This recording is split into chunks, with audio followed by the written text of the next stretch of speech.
নমস্কাৰ।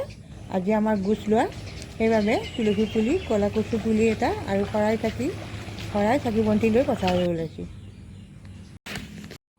মোৰ জায়ে প্ৰথমে আলিৰ মূৰত তুলসী পুলি আৰু কলা কচু পুলি দুটা ৰোপণ কৰি শৰাই আৰু চাকি বন্তি আগবঢ়াই দিয়ে। ইয়াৰ পিছতে আই লক্ষীক সেৱা জনাই গোচ আৰম্ভ কৰোঁ।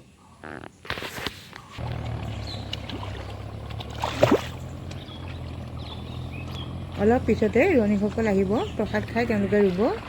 মই এতিয়া তেওঁলোকৰ বাবে চাহ জলপান যোগাৰ কৰিবৰ বাবে ঘৰলৈ যাওঁ।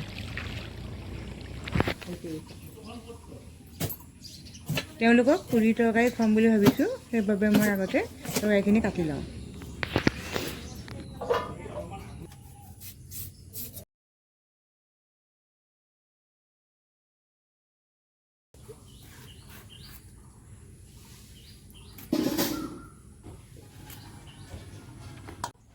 চয়াবিনখিনি মই গৰম পানী ভিজাই কিছু সময়ৰ কাৰণে ভিজাই দিছিলোঁ। এতিয়া ভালদৰে ধুই চেপি তেলত ভালদৰে ভাজি লওঁ।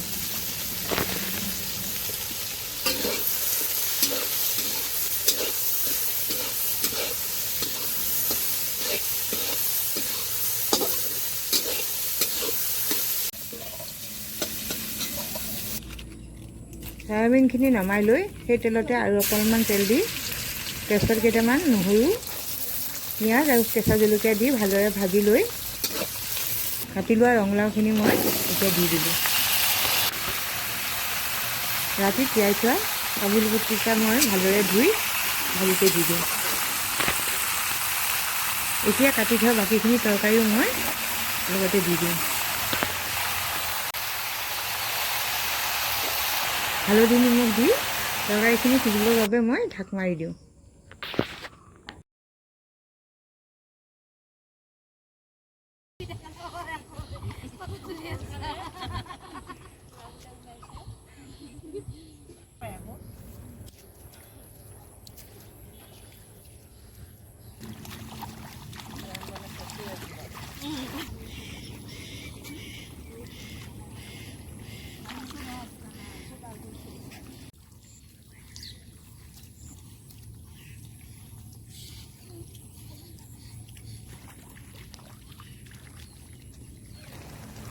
চয়াবিনখিনি দিয়াৰ কিছু সময়ৰ পিছতে মই আদা বটা, জিৰা, ধনিয়া গুড়া দি আকৌ সিজিবৰ বাবে ঢাক মাৰি দিওঁ।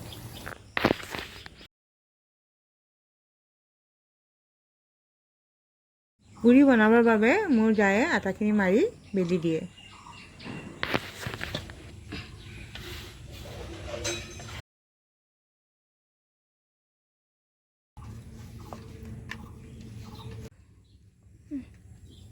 এতিয়া মই পুৰিখিনি ভাজি লওঁ।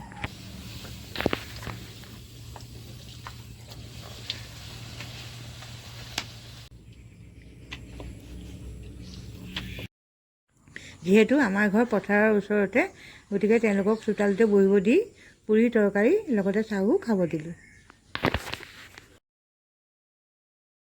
এনেদৰে এই বছৰৰ বাবে খেতি সামৰিলোঁ।